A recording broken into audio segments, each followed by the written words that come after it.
Alô. Boa noite, irmãos. Amados, vamos sentar mais para cá um pouquinho. A gente deixa de falar um tempo sobre esse tema, né? E acho que vai cair no esquecimento. Pode vir mesmo para cá, venha com vontade, não venha. Gerson, amado, vem cá, Gerson. Vem cá, amado. Isso. Senta para cá, fica pertinho aqui. O pessoal que vai chegando mais atrasado, obrigado pela ajuda e compreensão. Muito obrigado. Joia. Obrigado. Melhorou. Vamos lá, irmãos. Vamos ver que o nosso irmão Malaquias está botando para quebrar, hein, Malaquias? Vamos lá, irmãos. Malaquias, capítulo 3. 3? 2.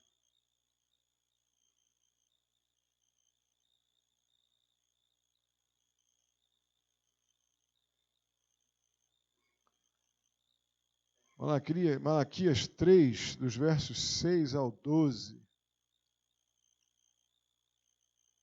Malaquias 3, dos versos 6 ao 12. Diz assim: de fato, eu, Senhor, não mudo. Por isso vocês, descendentes de Jacó, não foram destruídos. Desde o tempo dos seus antepassados, vocês se desviaram dos meus decretos e não lhes obedeceram. Voltem para mim, eu voltarei para vocês, diz o Senhor dos Exércitos. Mas vocês perguntam: como voltaremos? Pode um homem roubar de Deus? Contudo, vocês estão me roubando. E ainda perguntam: como é que te roubamos? Nos dízimos e nas ofertas. Vocês estão debaixo de grande maldição, porque estão me roubando. A nação toda está me roubando. Tragam o dízimo todo ao depósito do templo, para que haja alimento na minha casa. Ponham-me à prova, diz o Senhor dos Exércitos, e vejam se eu não vou abrir as comportas do céu e derramar sobre vocês tantas bênçãos que nem terão onde guardá-las. Impedirei que pragas devorem suas colheitas e as videiras dos campos não perderão seu fruto, diz o Senhor dos Exércitos. Então todas as nações os chamarão felizes, porque a terra de vocês será maravilhosa, diz o Senhor dos Exércitos. Amém? Ah, que é horroroso. Amém? Que coisa bonita. Vamos orar. Santo e amado Deus, muitíssimo obrigado por estarmos juntos aqui mais uma vez. Peço ao Senhor, em nome de Jesus, a tua direção, a tua capacitação, para que possamos compreender o que o Senhor nos apresenta aqui na tua palavra. Ajuda-nos nisso, eu te peço, ó Pai, em nome de Jesus. Amém. Vamos lá, pessoal.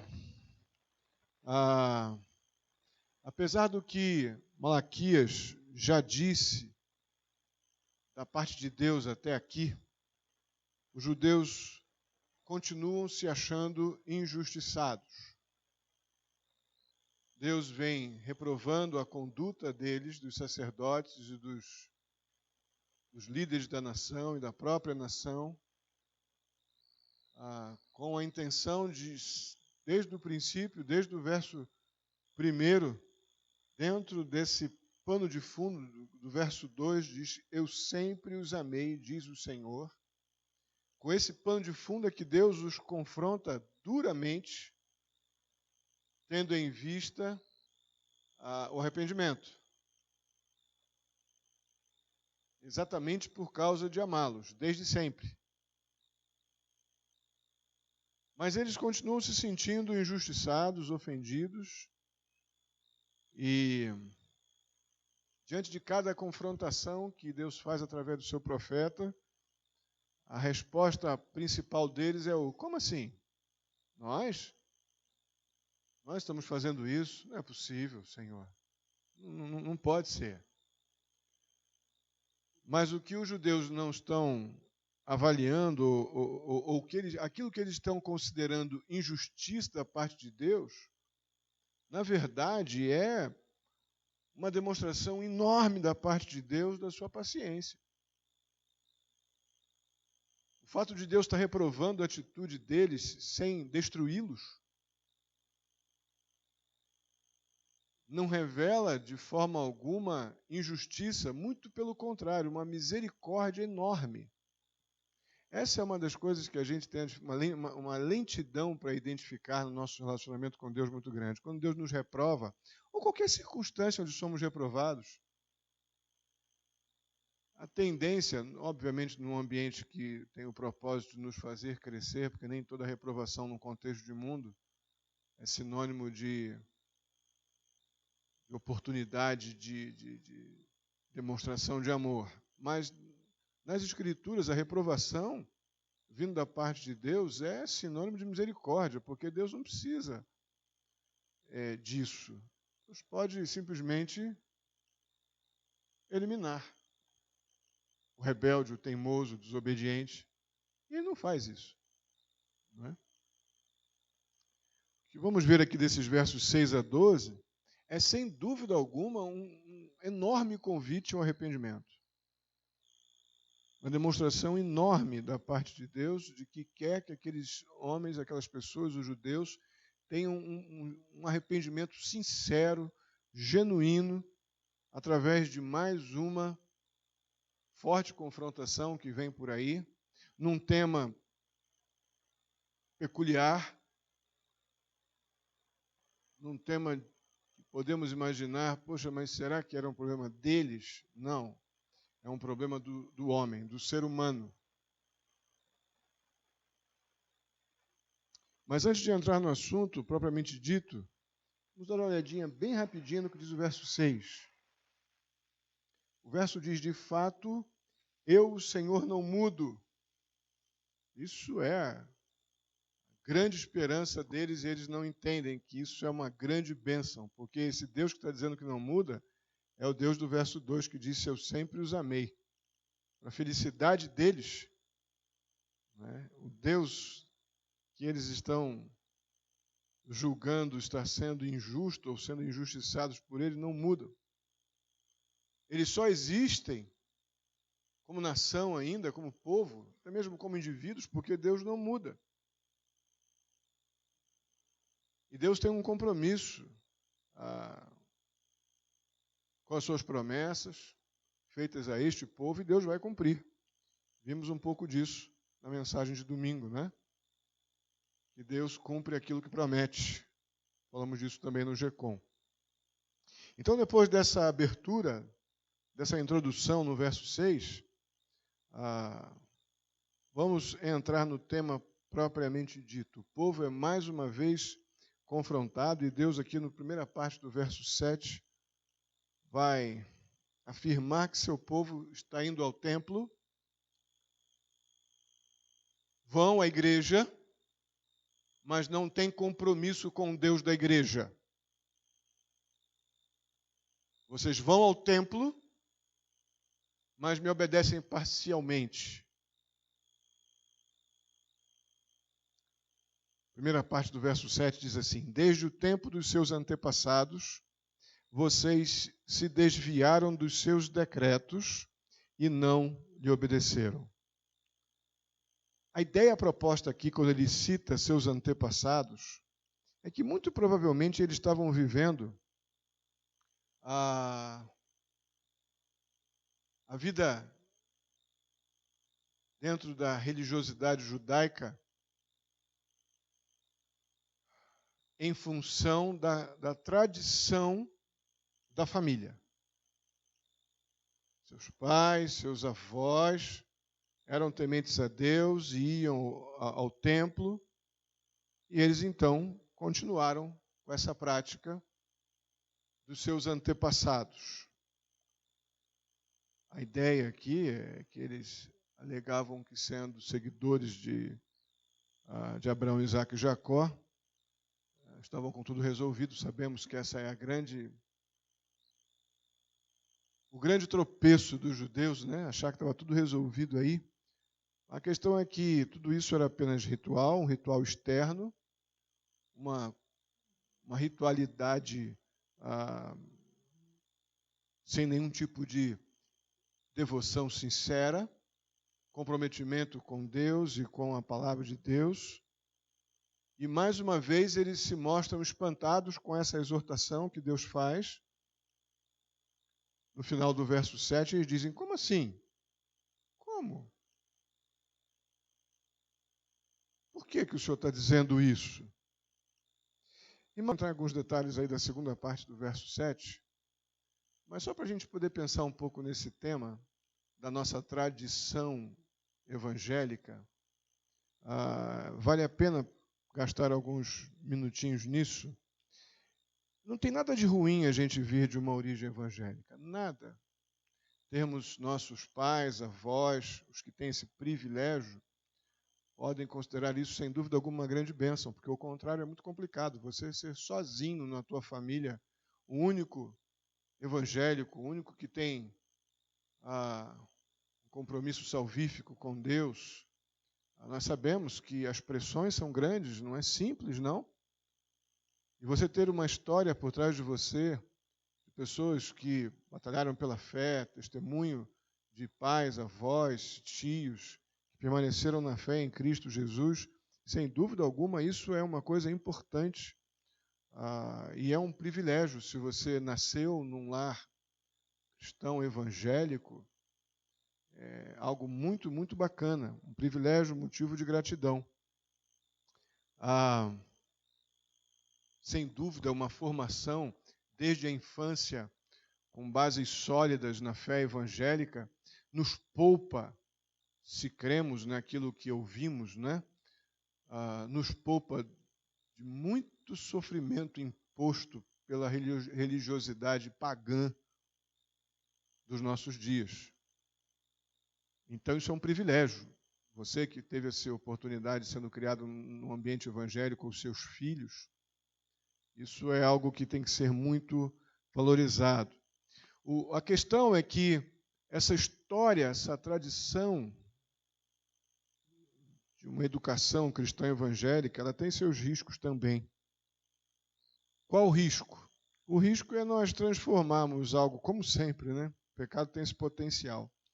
A gente transformar algo bom, muito bom, em algo meramente ritualístico, mecânico, e aí que surge o legalismo, onde as famílias têm normas rígidas, por terem toda uma cultura evangélica, mas não tem necessariamente padrões bíblicos.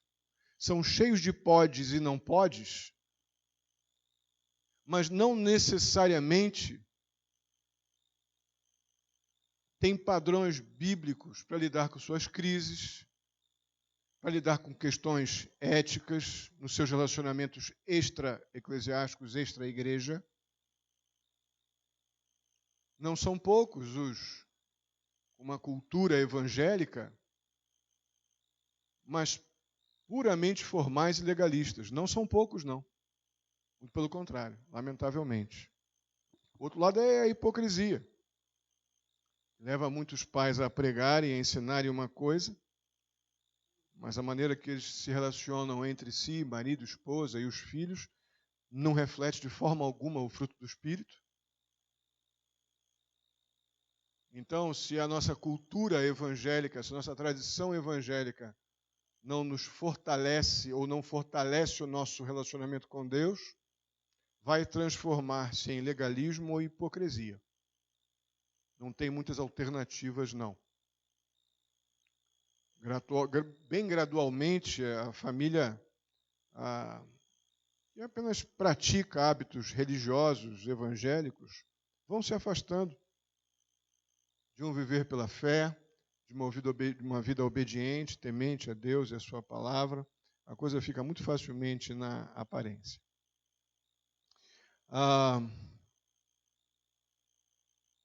Voltando ao nosso texto, quando os judeus protestaram fortemente contra uma acusação generalizada que é feita aqui nesse texto, mas principalmente no verso 7, contra o de respeito a uma desobediência geral, né? Deus vai especificar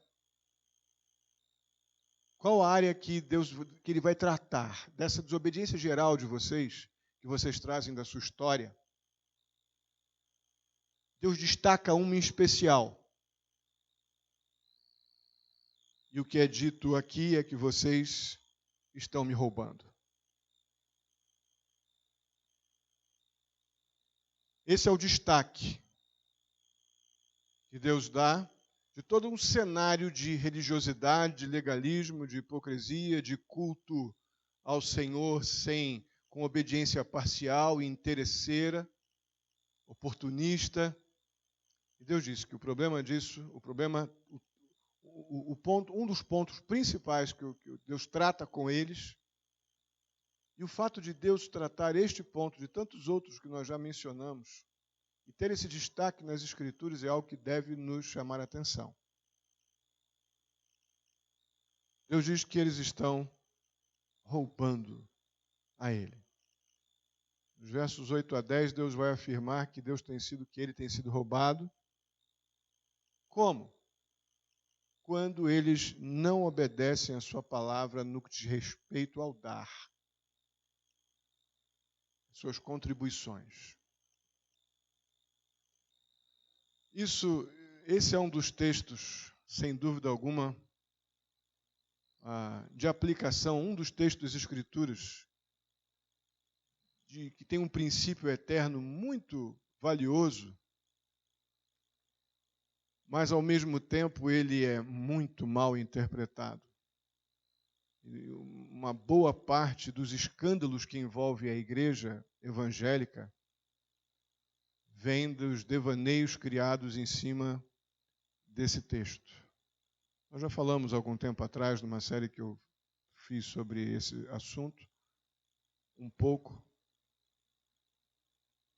Mas eu não tenho dúvida que dar, contribuir, doar, entregar aquilo que temos ou Deus nos permitiu ter,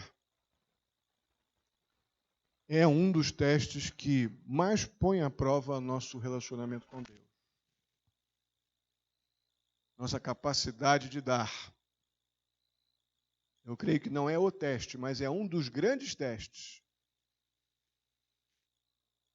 que põe à prova que tipo de relacionamento nós temos com Deus. Vocês devem lembrar de uma ocasião onde Jesus relacionou o dar liberalmente, contribuir, doar.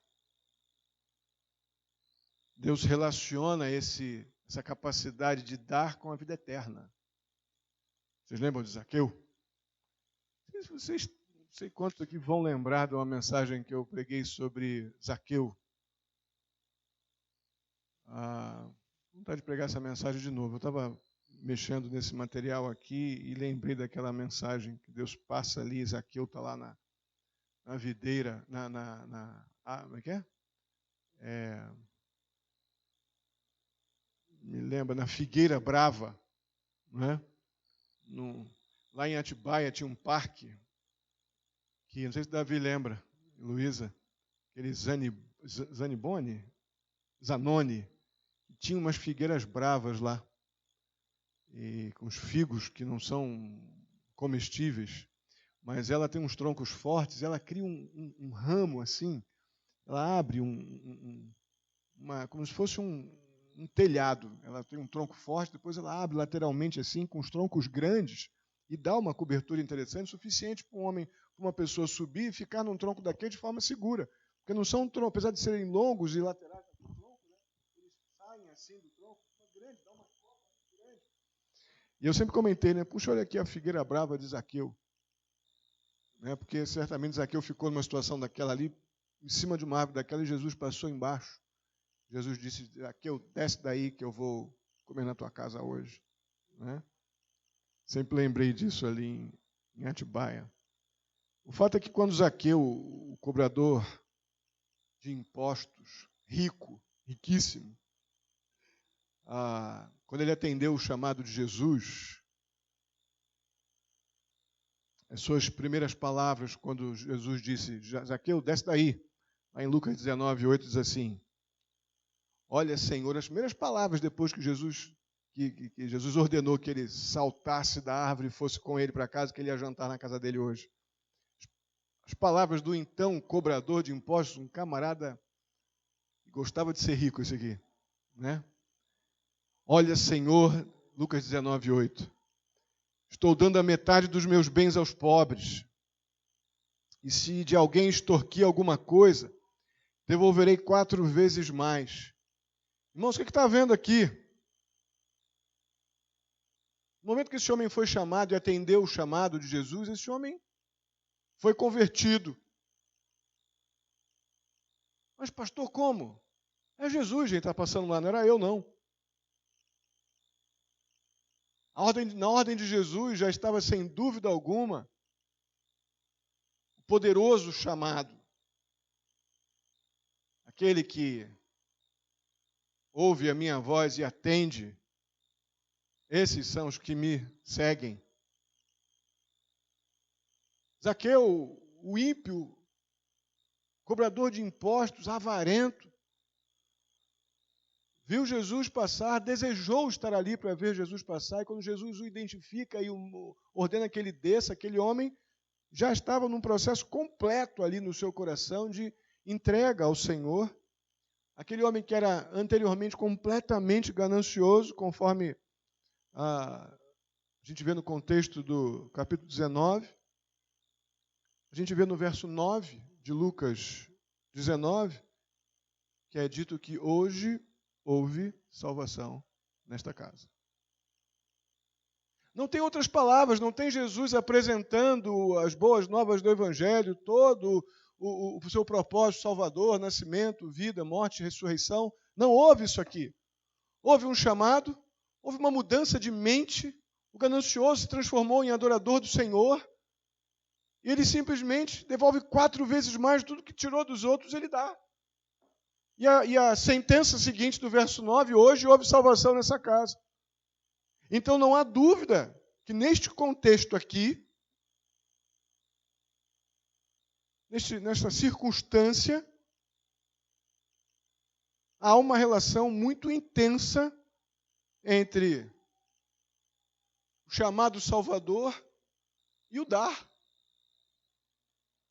Dar liberalmente. Uma relação muito forte. O que a gente vê aqui é que a salvação de Zaqueu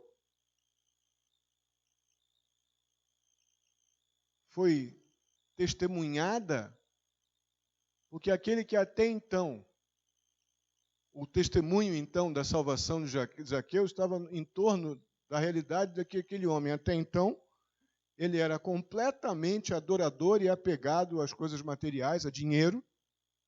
E no momento que encontrou-se com Jesus, ele passou a ser um adorador do Deus vivo. É isso aí. Esse já é o oposto da história do jovem rico. Abram lá. Marcos capítulo 10. O oposto.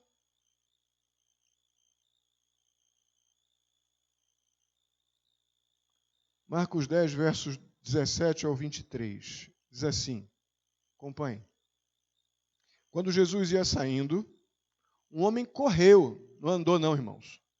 Ele correu. Ele viu Jesus saindo, ele correu em sua direção e se pôs de joelhos. Ele não acenou, não. Ô Jesus! Ô meu irmão! Chega aí! Não. Este homem vendo Jesus, ele correu e se pôs de joelhos diante dele e perguntou: bom mestre, que farei para herdar a vida eterna? Respondeu-lhe Jesus: por que você me chama bom? Ninguém é bom a não ser um, que é Deus.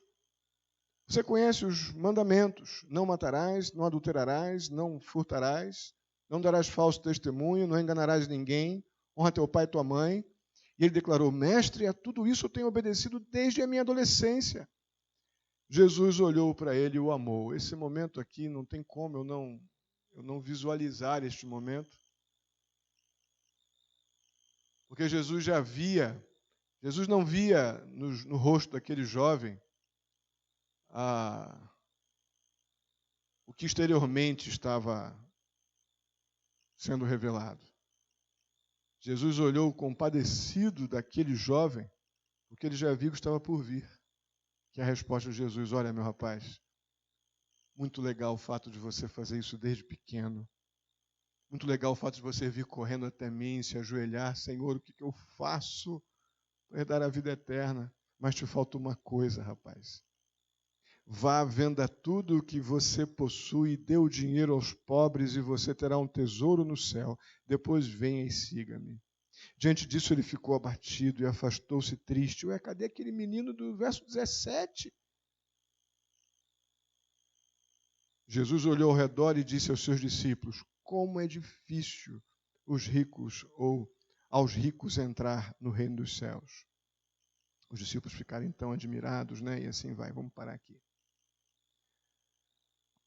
Pois é, o contrário, o desfecho daquele jovem, da história daquele jovem, é completamente contrário ao desfecho da história de Zaqueu. A gente pode até impressionar outros crentes pelo nosso conhecimento bíblico, a gente pode impressionar outras pessoas pela nossa oração fervorosa, aquela oração, né?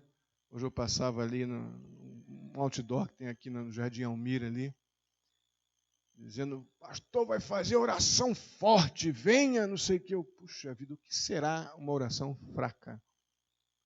Não é? Ou talvez a pergunta é melhor: o que será uma oração forte?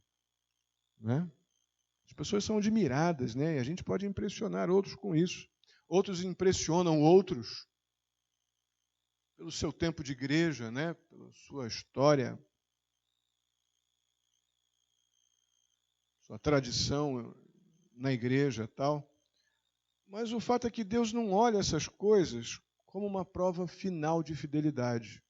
Preste atenção. Deus não olha essas coisas como uma prova final de fidelidade.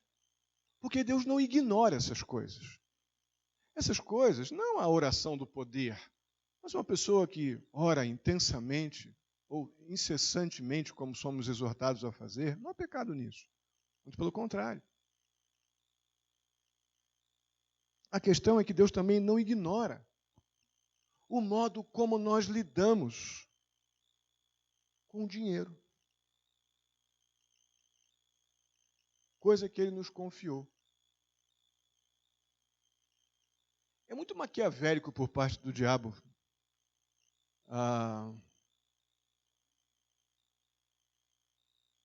criar toda essa estrutura de roubo, de mentira, de extorsão no meio da igreja evangélica, porque essa temática, dinheiro, é altamente bíblica. O diabo, como não é bobo, ele pegou exatamente o nosso fracasso, o fracasso do ser humano nessa área, para fazer com que as pessoas temam. O que fala sobre esse assunto maleficamente, fala alto e grita. Nós que sabemos o que falar sobre esse assunto biblicamente, nos sentimos muitas vezes intimidados. Olha que coisa do mal. Porque esse tema é altamente bíblico. Porque é exatamente isso que estamos acontecendo aqui. Está acontecendo aqui. Deus não ignora nossa vida, se foi autêntica e genuína, nossa história dentro de um ambiente evangélico positivo. Importante isso, se tratado da forma correta, se não resultou num legalismo e na hipocrisia. Resultou num crente piedoso, que vive realmente apegado à fé e à palavra de Deus. Sua família livre, protegida de toda uma religiosidade pagã e de um mundo caído. Isso é maravilhoso.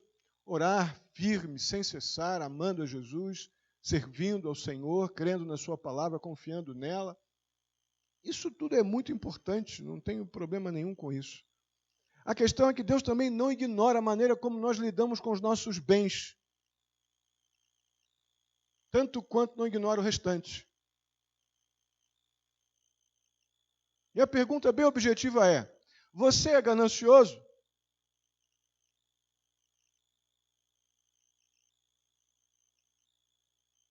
É uma pergunta para ser respondida. Você é ganancioso ou você é generoso? Eu não sou ganancioso, mas também não sou generoso. É uma resposta assim, bem política, né? Então não é. Então provavelmente você é ganancioso e não é generoso. Todos nós estamos envolvidos nessa situação confrontadora. Outra pergunta bem objetiva. Você é íntegro nas questões que envolvem dinheiro? Há integridade na sua conduta?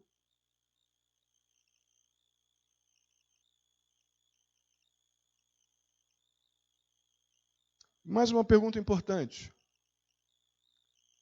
As suas prioridades e os seus motivos para ganhar dinheiro estão alinhados com os princípios da palavra de Deus? Suas prioridades para ganhar o dinheiro, nós precisamos dele para viver. Suas prioridades estão de acordo, alinhadas com os princípios da palavra de Deus? Nós temos que responder essas perguntas. Porque lá em cima nós estamos lidando com um problema que Deus veio tratar, dos muitos problemas do povo judeu nos dias de Malaquias. Aquele que Deus decidiu destacar é que o povo estava roubando o Senhor. Estava roubando exatamente nas suas contribuições. Isso envolvia dinheiro, ou bens, ou aquilo que valia dinheiro, ou tinha algum valor econômico. Aí agora pode vir aquele sentimento assim, o pastor está falando desse negócio hoje, graças a Deus eu entrego meu dízimo, eu entrego minha oferta, eu não tenho esse problema, está tudo resolvido. Será? Talvez sim, mas talvez não.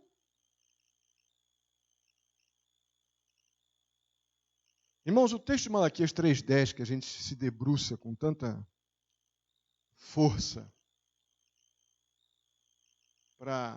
de forma geral, a igreja evangélica, mais de uma linha, de uma corrente tradicional, isso não quer dizer bíblica.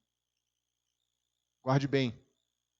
Uma igreja evangélica que tem hábitos tradicionais, não obrigatoriamente é uma igreja bíblica,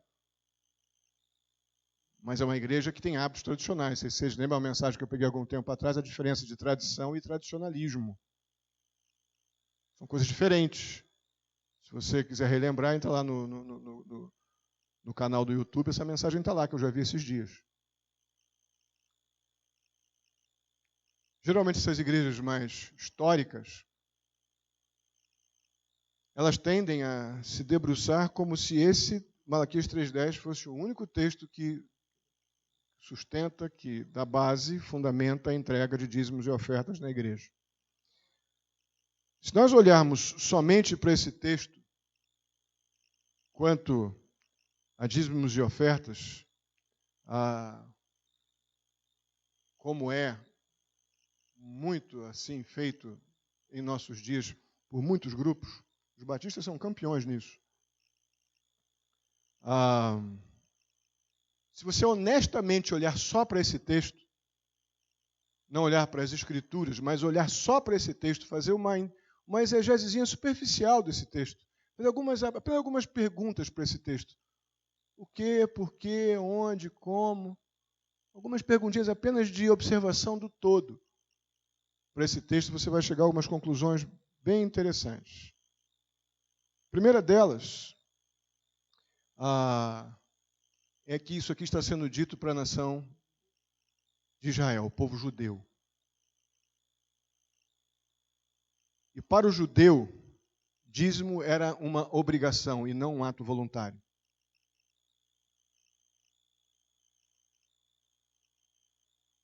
Algumas traduções vão chegar a dizer que dízimo para o judeu, no contexto exclusivamente do Antigo Testamento, era quase como um imposto que o crente deveria pagar à igreja para que pudesse haver sustento dos levitas e sacerdotes.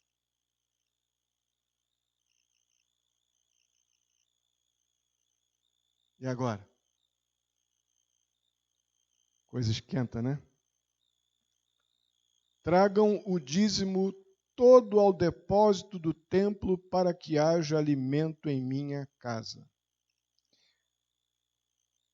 Quantas vezes nós já usamos ou ouvimos esse texto se relacionar ou está relacionado de forma alegórica à igreja? A igreja sendo o local, o armazém, o local de armazenamento, o local onde nós depositamos, né, os nossos recursos, como se fosse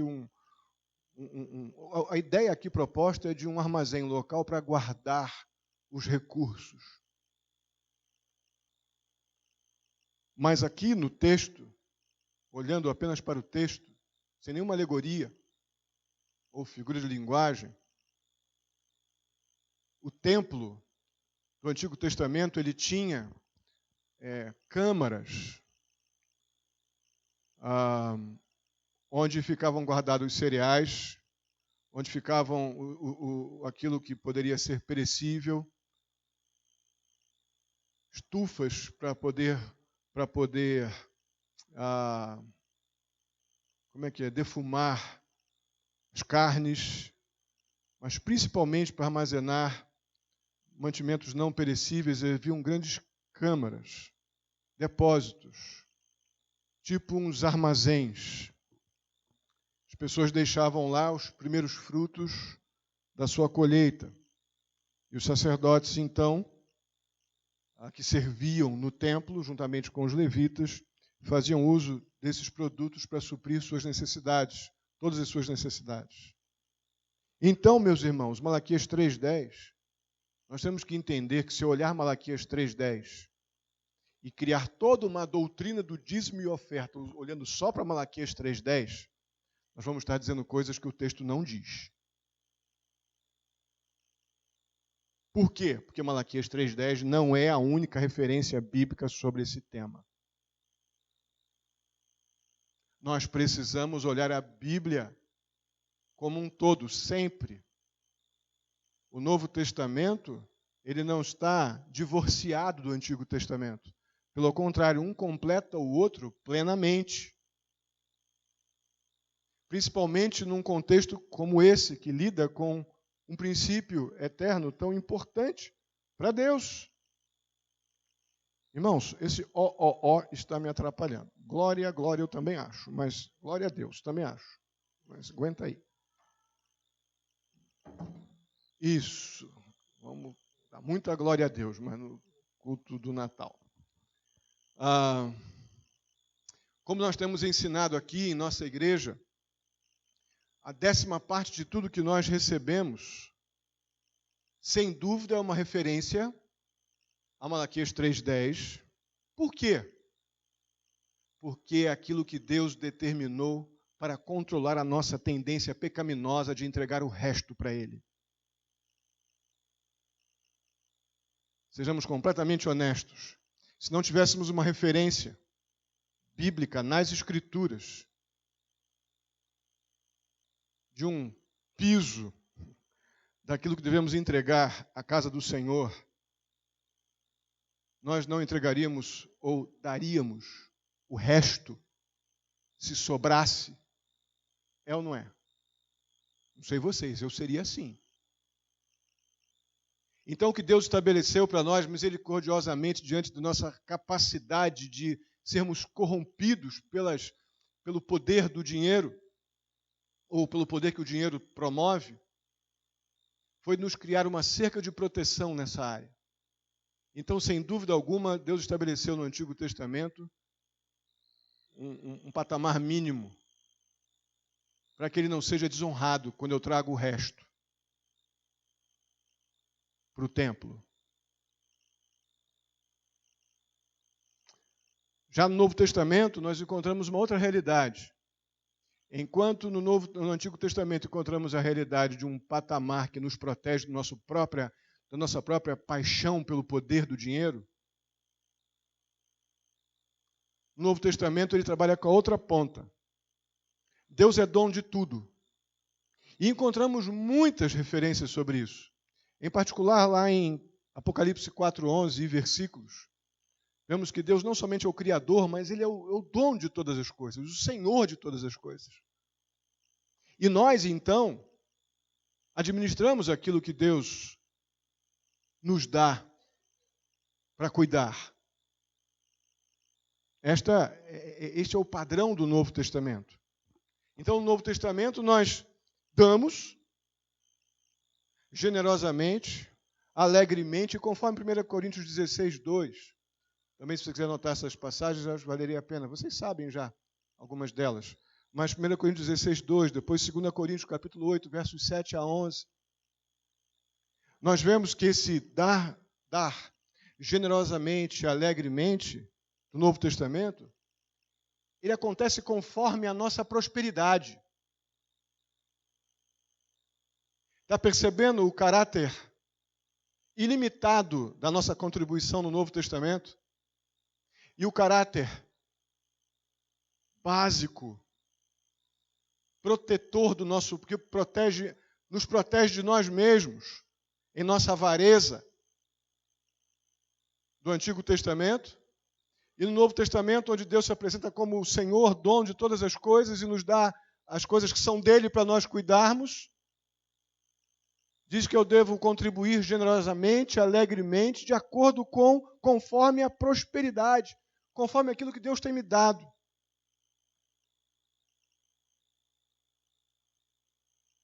Voltando os olhos para o contexto do Antigo Testamento, tudo isso, mais uma vez, para o sustento, obviamente, da sua obra e da sua igreja. Irmãos, o problema dos 10% ou dízimo é que as pessoas, de forma geral, têm uma falsa noção ou entendimento equivocado de que uma vez que já pagou os 10%, como eu já ouvi isso, né? Como já paguei os 10%, então eu estou livre para desperdiçar o resto do dinheiro conforme eu quiser. Eu já acertei, eu estou em dia com Deus.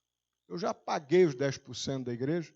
Seria talvez a realidade da impositiva do dízimo para o judeu no Antigo Testamento, né? Eu já paguei os 10%, então estou livre para gastar o resto como eu quiser. A questão é que para aqueles que são mais pobres, mais humildes, que têm menos recursos, 10%, sem dúvida alguma, pode ser algo muito generoso, muito sacrificial, muito corajoso, muito obediente. Mas 10% para quem tem muitos recursos, tem um bom salário, pode significar sim que está roubando a Deus. Por quê? Porque estamos abandonando o princípio do Novo Testamento de contribuir conforme a nossa prosperidade. Então a liberalidade, a generosidade, a alegria de contribuirmos conforme a nossa prosperidade foi esquecida. Então é mera barganha. Esse tipo de barganha Deus trata como roubo.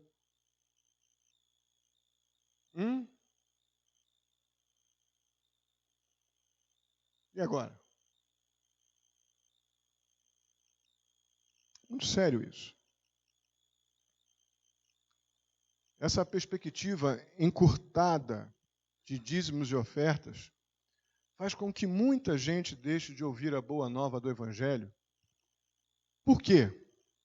Porque não tem pastores, não tem missionários lhes ensinando o Evangelho. Por quê? Porque as igrejas não têm recursos para enviá-los. Se tem recursos para enviá-los, não tem recursos para mantê-los no campo. Então, muita gente acaba deixando de ouvir o Evangelho. Deus vai mandar outros de alguma outra forma, de alguma outra maneira, porque aqueles que Deus decidiu que ouvirão o Evangelho, de alguma forma ouvirão. Mas isso não tira de nós a nossa responsabilidade. Mas quando nós fazemos esse tipo de coisa, de achar que nós estamos liberados para gastar os 90% que sobraram, como bem queremos, esquecendo que o princípio do Novo Testamento é de contribuir conforme a nossa prosperidade, tem limitado as igrejas de ter uma formação boa para os seus pastores, tem impedido que missionários permaneçam no campo, porque não tem recursos para manter. Ou uma trágica situação, como eu vivi quando eu cheguei em Amparo, substituindo um pastor da igreja que estava na igreja que eu assumi, que pedia uma péssima reputação na comunidade, porque pedia nos vizinhos todos uma xicrinha de arroz e uma xicrinha de açúcar, porque não tinha na sua casa. Eles tinham quantos filhos? 2 ou 3 filhos, né? 2 filhos, né? É por isso, irmãos, que essas coisas acontecem. Porque se enxerga completamente errado o princípio, que não é mandamento, é um princípio que impõe responsabilidades aos salvos de entregarmos nossos dízimos e ofertas. Com este patamar do Antigo Testamento, com o objetivo de servir a igreja do Antigo Testamento, mas com a generosidade, com a alegria, com a liberalidade, conforme a nossa prosperidade do Novo Testamento.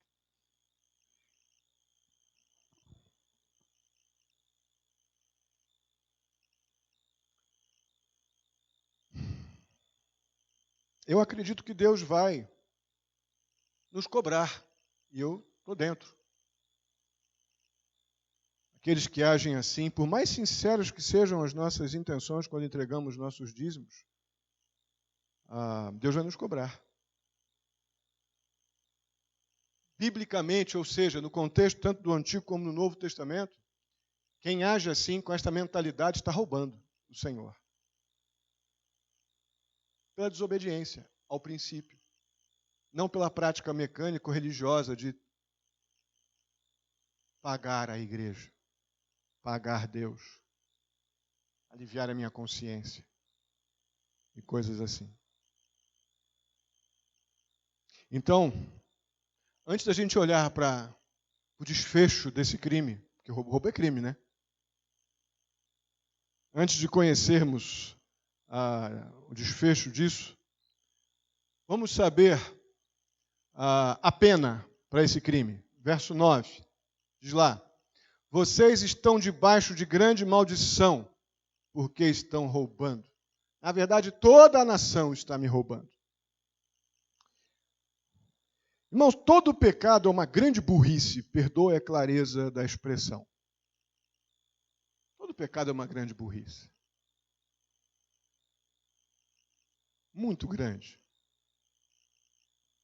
Fazer as coisas na contramão da vontade de Deus é uma grande bobagem. Mas roubar a Deus é realmente um ato de muita burrice. Muita. Porque Deus sabe que nós somos culpados. Não temos como escapar do Deus soberano, onipotente, onipresente, onisciente. Não tem como. Não somente isso, mas quando o povo, ali dos dias de Malaquias, se recusou a confiar em Deus, Deus permitiu aquilo que ele chama aqui de o devorador, que tinha o propósito de atacar as colheitas do povo. Atacar a plantação do povo, provavelmente ali na fase de colheita, que vemos no verso 11. Porque Deus diz que aquele que obedece neste tema, Deus impedirá que as pragas devorem suas colheitas e as videiras no campo não perderão o seu fruto, diz o Senhor dos Exércitos. Interessante, eu li alguma coisa muito curiosa, já falei sobre isso alguns Malaquias atrás. Né? Mas várias vezes aqui, Malaquias fala sobre Deus o chamando de Senhor dos Exércitos. Se tem algo extremamente de guerra no nosso coração, tem um ambiente de guerra em nosso coração, essa luta com o dar. O Senhor dos Exércitos, como aquele que comanda a nossa vida num grande cenário de batalha, em particular nessa área, é Ele que requer que nós o obedeçamos. Porque é uma luta mesmo, é uma guerra. O fato é que esse devorador, ele pode e deve estar na figura aqui relacionada, num primeiro momento, com gafanhotos, né?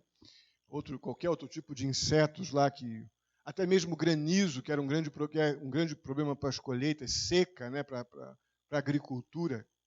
Tudo isso são coisas possíveis de estar relacionadas aqui a esse devorador. De uma forma mais ampla, a gente pode lidar aqui com o fato de que Deus, como aquele que controla, Senhor de toda a criação, Deus pode impedir, sim, que aquelas forças do mal que tão nocivas à nossa vida, Satanás e todas as suas criaturas, ou todos os seus vassalos, Deus pode impedir realmente essas forças e poderes do mal de nos afligir, se estamos num contexto de temor e obediência, sim, diminuir os estragos ou impedir os estragos que essas situações do mundo, que o mundo nos impõe. Deus pode permitir que isso não nos atinja. Claro, é isso também, porque Deus não tem prazer nenhum em enviar praga para o seu povo, de forma alguma. E uma aplicação muito prática disso, o fato de Deus permitir que essas coisas aconteçam, é que nós, como pais, sabemos que se a gente não disciplinar nossos filhos, quando eles desobedecem, obviamente, não tem nenhum tipo de amor nessa nossa decisão, nessa nossa atitude. Então, Deus permite, muitas vezes, essas pragas, essas situações aflitivas, com a intenção de nos fazer perceber que pecado tem sempre consequência ruim. Foi isso também que falamos na mensagem de domingo. Eu não tenho dúvida que, por outro lado, a obediência abre as janelas dos céus para Deus derramar suas bênçãos. É claro, é o que o texto está dizendo. Não nego, porque estamos lidando com princípios eternos que encontramos de Gênesis e Apocalipse. A obediência agrada ao Senhor. E abrir as comportas do céu, as portas do céu, não implica em ficar rico. Implica em você viver com o que tem sem que o devorador coma tudo. Não que você vai ficar rico.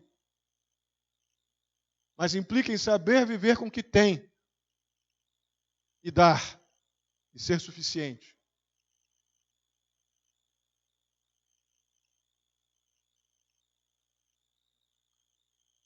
Finalmente, quando olhamos lá para o verso 12,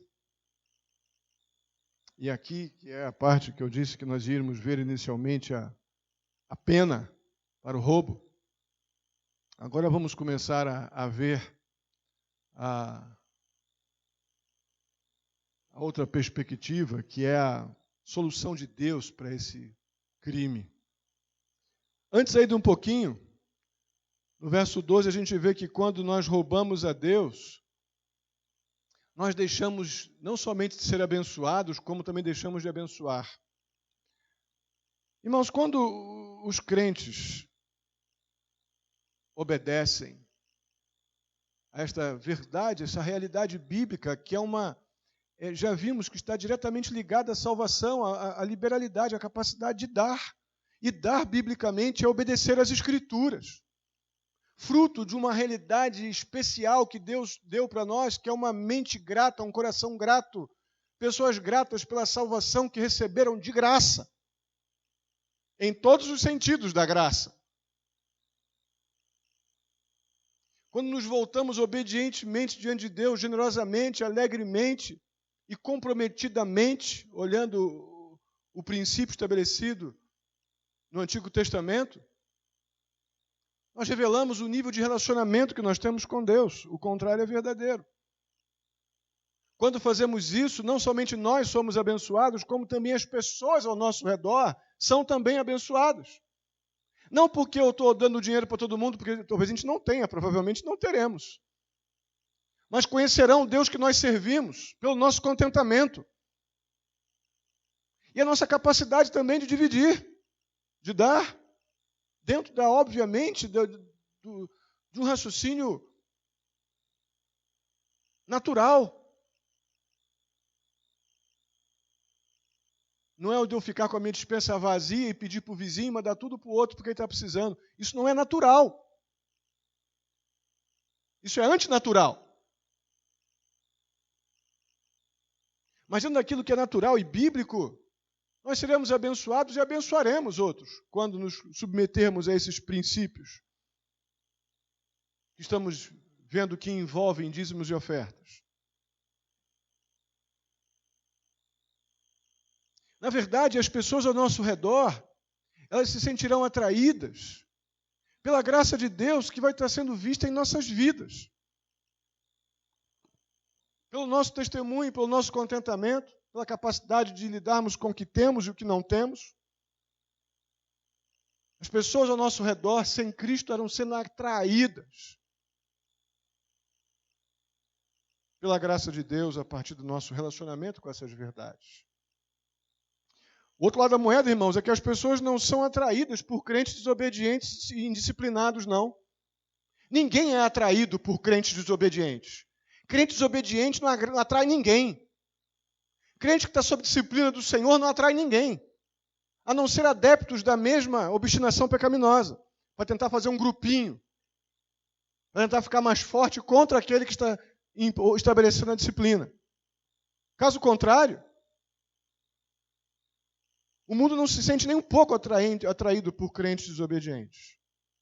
Mas não tem a menor dúvida. As pessoas no mundo são atraídas sim. Para crentes obedientes que desfrutam dos cuidados, das bênçãos, da provisão do Senhor em suas vidas. Amém? Isso é verdade. Uma verdade que nós deveríamos repeti-la mais vezes.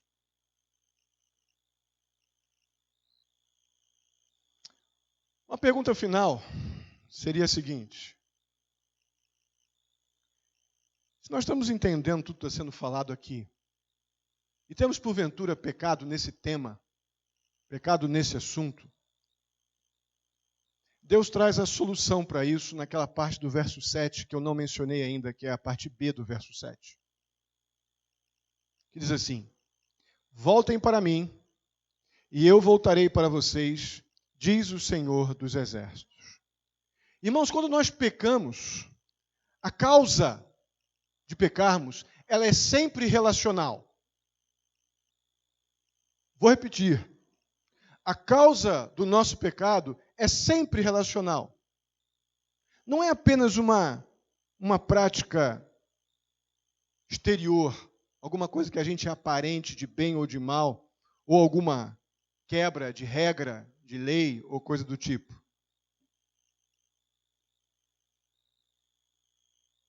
Pecamos sempre tendo por causa o aspecto relacional. Por outro lado, o motivo para a obediência, seja em questões morais, seja no ato de entregar nossos dízimos, nossas ofertas, ou em qualquer outra área. O motivo da nossa obediência sempre está afincado no amor pelo Filho de Deus que nos amou e se entregou por nós. Se não é isso que nos leva à obediência, à obra salvadora de Deus em Jesus Cristo por nós, mesma atitude obediente hoje será o motivo para a desobediência amanhã. Porque toda desobediência que é pecado, ela está ligada a questões relacionais. Se temos um relacionamento enfraquecido, corrompido, quebrado com Deus, por que eu vou obedecer a Deus entregando meus dízimos e minhas ofertas? Por quê? Eu não tenho compromisso com o Deus da Bíblia para gerar esse tipo de obediência moral. Esse tipo de atitude que requer coragem, confiança, fé salvadora, fé bíblica. Não há gratidão para eu praticar fé salvadora. E uma das maneiras de expressarmos a prática da fé salvadora é a maneira como nós lidamos com aquilo que temos. Na verdade, com aquilo que Deus nos deu para cuidar, que é dele. Quando nós damos um presente para o nosso cônjuge ou filhos, o que eles geralmente nos dizem? Você dá um presente lá para o teu filho. Você, pai, mãe, o que você espera que teu filho diga? Hein? Obrigado. Natural, né? Vê se não ficaria estranho você responder esse obrigado assim. Ah, tá bom, filho, eu estava só cumprindo com a minha obrigação. Por melhor que fosse o presente, isso estragaria tudo. Você podia estar dando um carro novo. Um carro novo, o cara já ia pensar, ia até ficar meio surdo, né? Não ouvi não, meu pai me disse não. Mas sabemos que não é assim. Se você responde a este movimento do teu cônjuge, teu filho, pessoa que você presenteia, te diz obrigado, muito obrigado. Diz, não, fica tranquilo, estava cumprindo só com a minha obrigação. Estragou tudo.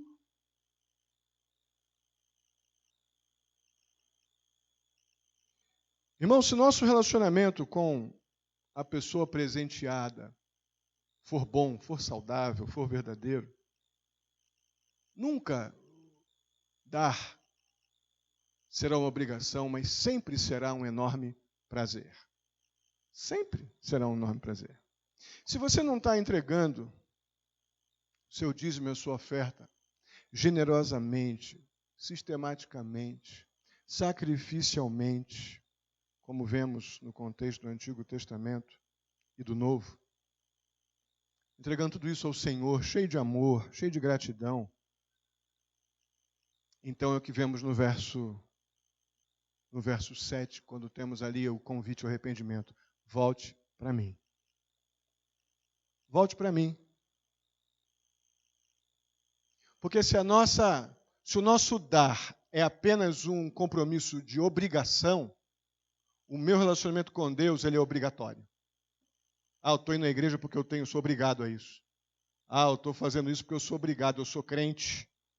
Mas se o meu retorno, a minha volta para o Senhor é resultado de uma gratidão, de um profundo amor, de um relacionamento saudável, vivo e santo, eu vou na direção do Senhor com a minha vida, com meus dízimos, com as minhas ofertas, com o meu tempo, cheio de gratidão, com muita gratidão. Se isso não acontece, há necessidade de você voltar para Ele, como vemos no verso 7.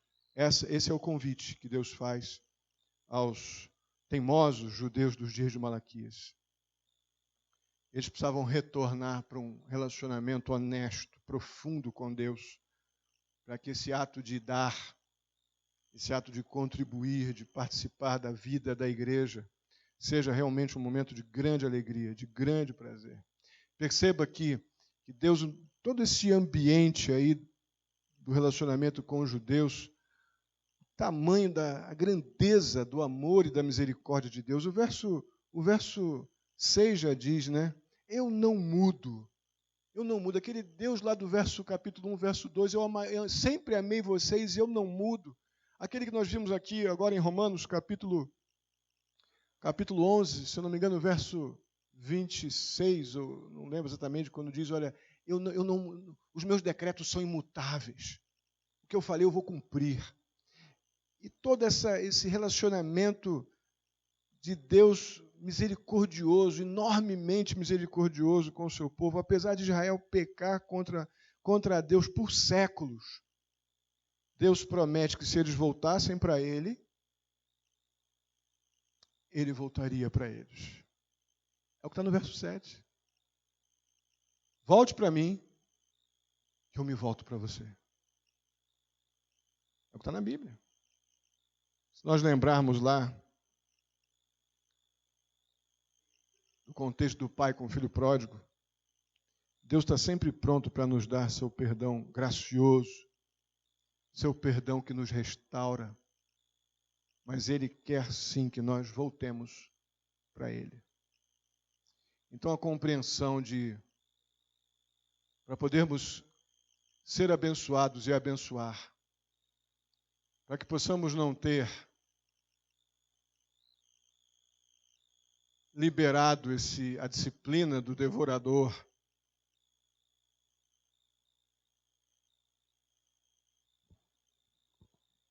carcomendo os nossos recursos. Eu creio que aí não é Deus fazendo milagrosamente que a conta de luz diminua sem eu usar menos o chuveiro elétrico. Não é isso.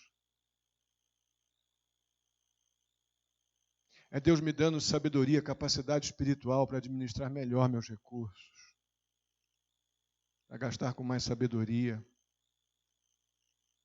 para me alegrar com o que tenho e não ficar de forma avarenta, desejando incansavelmente o do outro, e não medir esforços para ter o do outro, ou melhor do que o outro, porque a Bíblia diz que esse é o avarento. E o avarento Isaías é comparado, a avareza é comparada ao pecado de feitiçaria. Tamanha capacidade de enganar, de criar um ambiente de magia, de tomar mente e coração. Essa é a ideia da relação. Então eu creio esse momento onde Deus diz, no verso 11, impedirei que as pragas devorem suas colheitas. Nós não estamos pagando as nossas contas com um saco de cereal, de milho. Nós pagamos com dinheiro, não é? Então, sem dúvida alguma, eu creio que a maneira que Deus pode nos impedir hoje, nos ajudar, de que as coisas sejam devoradas, quando obedientemente, alegremente, por causa da obra de Cristo em nossa vida, a salvação que recebemos, e não porque é uma obrigação dar alguma coisa ou entregar alguma coisa ao Senhor, Deus não precisa de mim para nada. Mas isso vai redundar em bênção pessoal, bênção para os outros que estão ao nosso redor. A igreja é abençoada, a família é abençoada. E as pessoas ao nosso redor, a nuvem de testemunhas, serão abençoadas porque estarão vendo crentes sendo protegidos, guardados, abençoados, não somente com as esperanças eternas, quanto na vida presente. Essas são as bênçãos que Deus tem guardado para aqueles que alegremente trazem seus dízimos e ofertas à igreja. Amém? Vamos ficar de pé e vamos orar.